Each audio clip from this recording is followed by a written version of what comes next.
We're ready to go. All right, let's get rolling. Welcome to the show. It is Wallys 15 at 5, episode number 21 on Periscope, on Facebook Live, and on YouTube. Get interactive, make your point, send out a suggestion, tell me how wrong I am, you make your points, whatever you want to do. You can do it on all three platforms. You can tweet the show as well at SA Radio Boy. Take part in the poll question of the day. Today's question is, what sports have you missed the most? The NCAA tournament games, Spurs NBA, NHL, soccer, and other are your choices for today. I'll take a look at what you're thinking later on in the program here, so welcome. The opening segment, as always, brought to you by Wally's Deli Food Truck, one of the highest rated food trucks in San Antonio, one of the cleaner food trucks in San Antonio, too. I know this for a fact because I clean it. Good afternoon to you, Brian. How are you? Hope all is well. If you're looking for a food truck, now that all of the restaurants have basically closed with the exception of takeout, you'd like to get one for your business, for your tenants, this is a great opportunity to do that. Have plenty of open dates in the next week or so and in the month of April. Get in touch with me today at saradioboy@gmail.com, saradioboy@gmail.com. All right, topic number one, coronavirus update. Yesterday, as you know, San Antonio shut down bars and other businesses, but did allow restaurants to stay open, but only to give you takeout, which was an interesting thing by the city. Right thing to do, obviously, as we continue this struggle with coronavirus. But SWBC today, and I threw this out on Twitter earlier, SWBC today in an email said that they believe it's a matter of time before restaurants are told to close completely. How about that? They are canceling all food trucks at their San Pedro offices, which is ridiculous, in my opinion. I think this is a mistake. If SWBC is going to do this to food trucks, I want them to make sure that they tell all of their employees to eat food that they bring from home. Send out an email to all of their employees to make sure that if they go out and get takeout, they are not allowed to bring that back to the office, right? Because that's what they're telling food trucks. You don't want any food trucks on your lot because you don't want food going their way and coming into your office. Well, then you can't have your employees going to restaurants and getting takeout food and bringing it back to the office, right? Isn't it? That's the same thing, isn't it? Sure is. Shot in the Dark SA says, isn't it interesting the Great Depression was exactly 100 years ago? Okay, there you go. Hello, Gregory Moore. How are you? Long time no speak. Hope you're doing well. Anyway, again, as I said, a mistake by the folks at SWBC denying their employees the opportunity to buy food from a food truck when you know damn well they're going to go to a restaurant and get a takeout. What's the difference? There's no difference there. So there's that. Topic number two, Rick Bucher of the NBA tweeted this out today. Update, all NBA teams have been notified that as of tomorrow being Friday, all practice facilities must be shuttered. Inevitably, this will extend the time necessary to resume play. So here's the point. In my belief, the NBA regular season is over.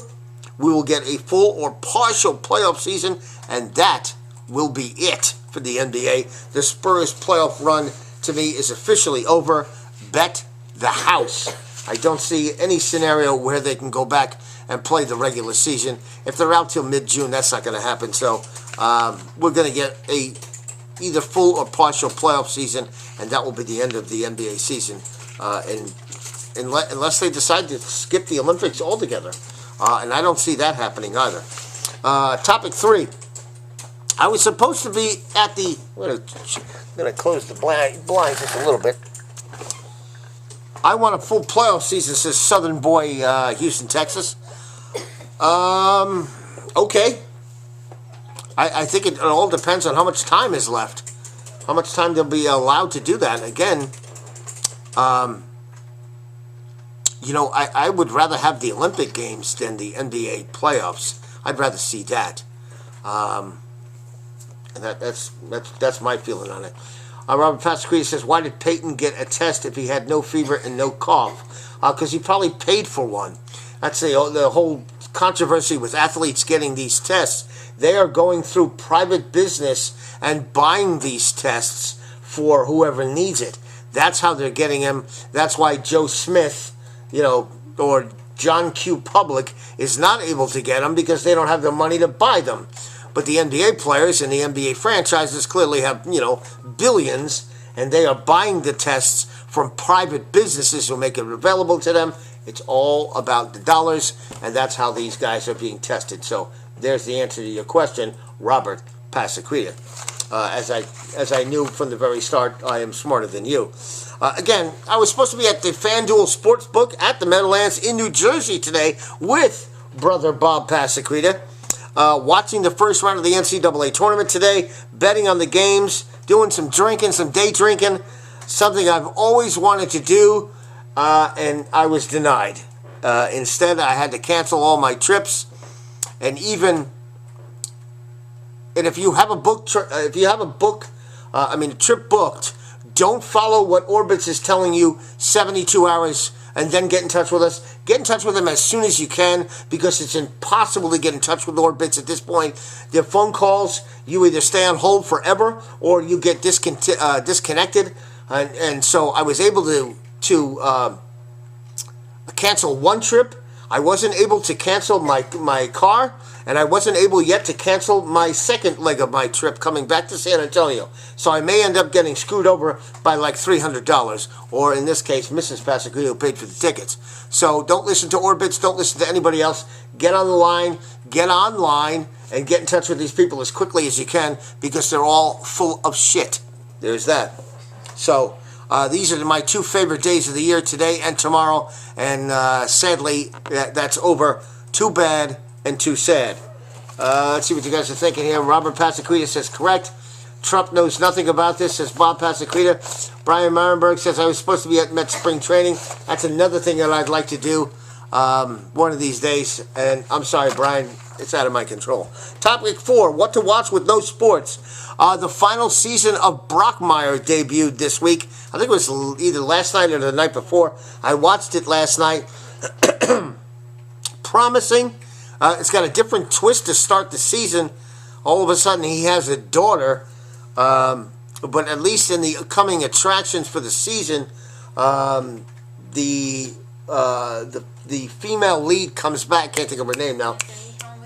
She comes back on the show. The African-American kid that was his buddy in the booth is back in this season as well. So that's all good. So I'm looking forward to that. But episode 1 was just okay. It's all on UFC. If you liked the show Entourage, and I loved Entourage, unfortunately I didn't have HBO, but I ended up buying the DVDs. If you liked Entourage, go check out episodes on Netflix. It stars Joey from Friends, Mont LeBlanc, and there's 2 British actors in this. They start a show that they had created in the UK for 4 seasons, and then bring it over here to the United States, and they start that production, all that stuff. Pretty good so far, and I'm into season 2, so if you're looking for another show, episodes, you might want to check that out. Topic 5, what to do with your kids while they are at home with you. How about watching roller coaster videos on YouTube? The Rattler at Six Flags is still the most frightening ride I have ever been on in my life, but watching some of these rides, especially at a amusement park called Cedar Point or Cedar Park, one or the other, Cedar Point in Ohio, it made me nauseous just watching these videos, and of course my kids are just sitting there laughing at their 56-year-old father.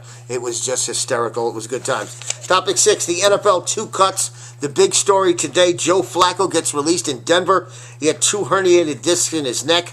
I doubt that anyone touches him at this point, and Todd Gurley gets released by the Rams. Just more evidence that the running backs, you can get a dime a dozen here at this point. You can get a good running back anywhere in the draft, and it just shows you how stupid the Cowboys were for completely overpaying for Zeke Elliott. The Dallas Cowboys are jackasses. They could be the dumbass of the day. That's all I got for today. Look at that, it's 5:13 already. Thanks for watching today. If anybody's got any questions, I don't have anybody on Southern Boy, Houston, Texas, even though we're not in it.